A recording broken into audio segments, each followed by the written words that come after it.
Do you believe that getting the record will help convince doubters, someone specifically, that LeBron is the GOAT? You would be that doubter that Jenny was clearing up. And I would not be convinced. I don't know what that was. Yes. Nothing. I think they're dug in. It's kind of like Cowboy fans, Skip. They can lose. They can go 0-16 for the next 10 years, and the Cowboy fans are going to be there.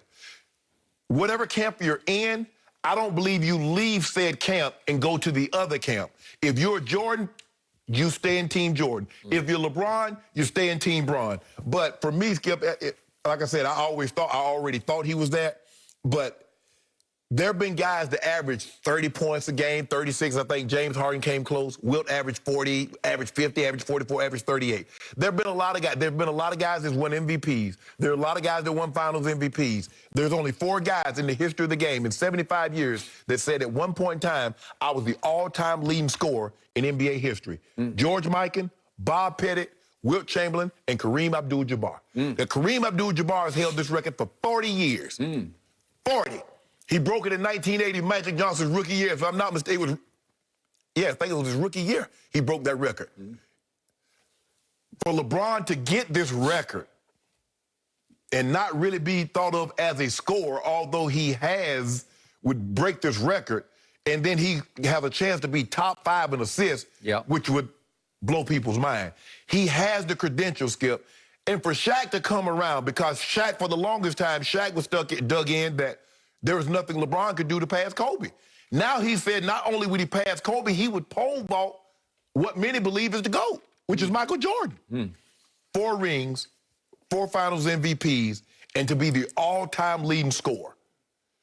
For me, I don't think he needs, and Shaq has said it again, Shaq said that he believed that getting this Kareem record would mean more to him than getting ring 5. I think he wants them both. I think LeBron's being greedy. Because I get asked this question, Skip. Which ring do you hold more value in, a Super Bowl ring or a Hall of Fame? I ain't got to answer that question. I got them both. Y'all need to find somebody that don't have one or the other and ask him which would he rather have, because I ain't it. So LeBron James said, why can't I have them both?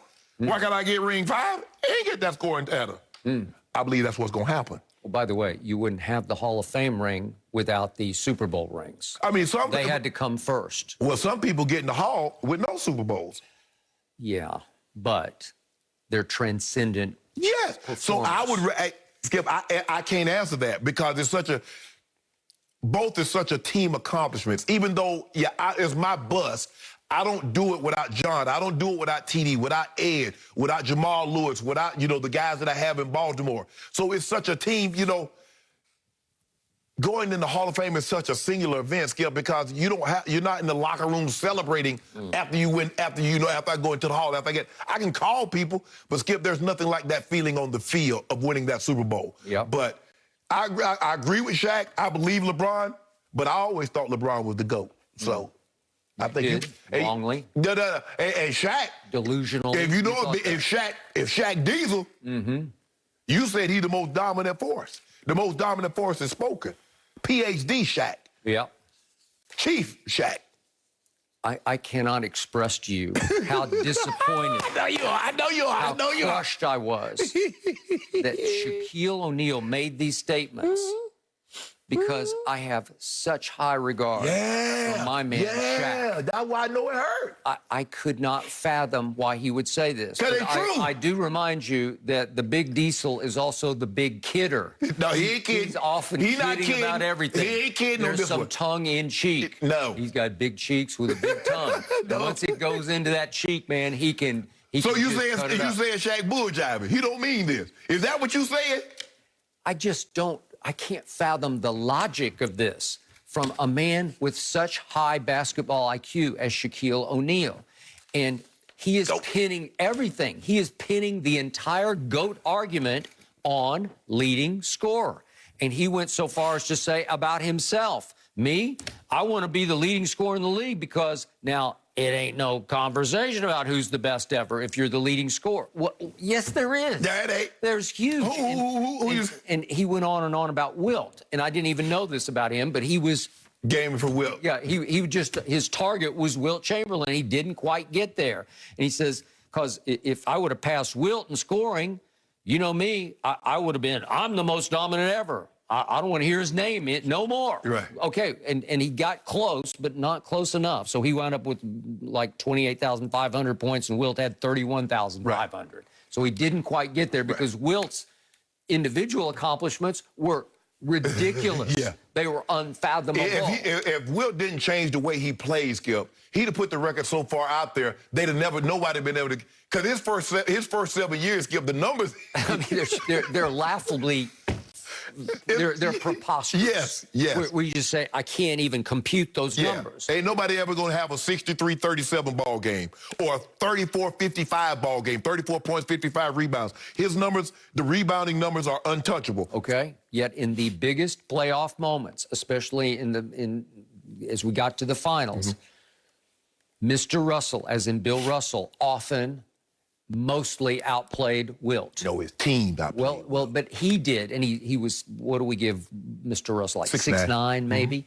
6'8", 6'9", and Wilt was definitely 7'1". He was known as the Big Dipper. Yeah. Okay, so on real achievements, on long-time lasting career achievements, I'm all Bill Russell over Wilt Chamberlain, because I know when the money was on the table, it belonged to Mr. Russell. Yeah, it belonged to Sam Jones, Casey Jones, Tom Heiss, and all those. Who was the leader? Who was the dominator? But Shaq is also taking into account that LeBron has more All-NBA than Jordan has seasons played. Okay. That matters, right? Okay, so to me, the scoring title is nothing but a longevity record. Obviously, you have to have the talent. You have to be an all-time great to do it. Right. But look at what's happened already. So far, if we just do this is a regular season accomplishment on the scoring title.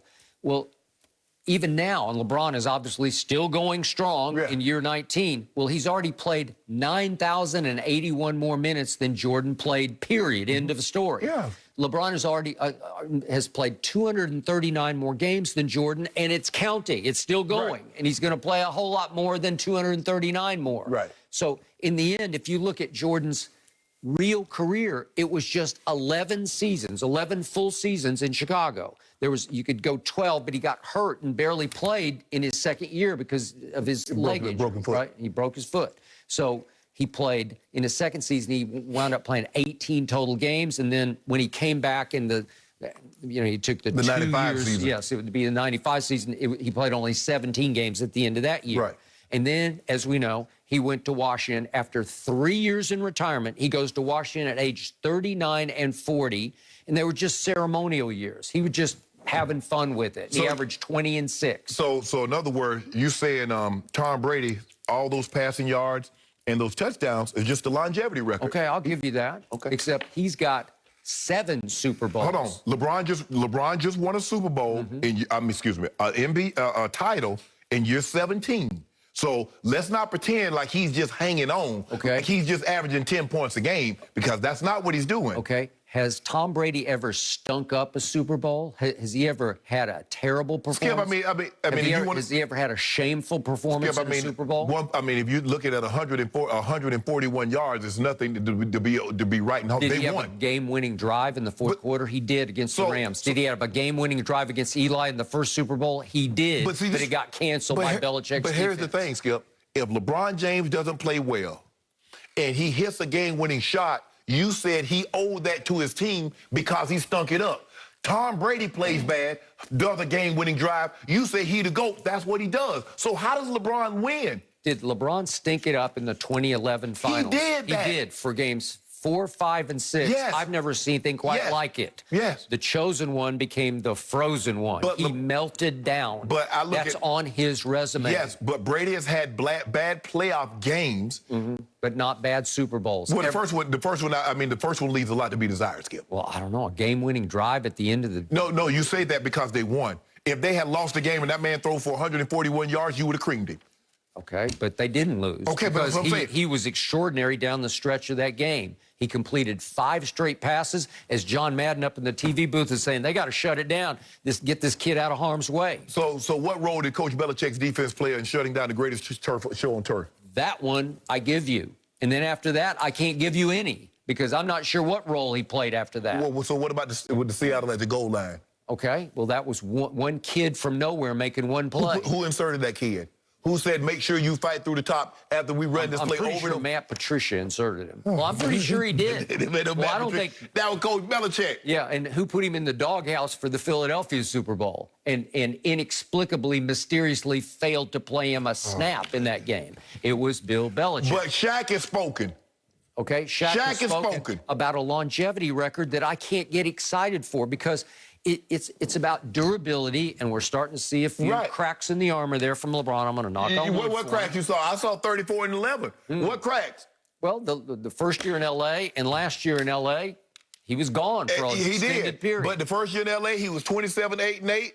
Only a handful of guys have ever had that resume. So here's the point. Kareem played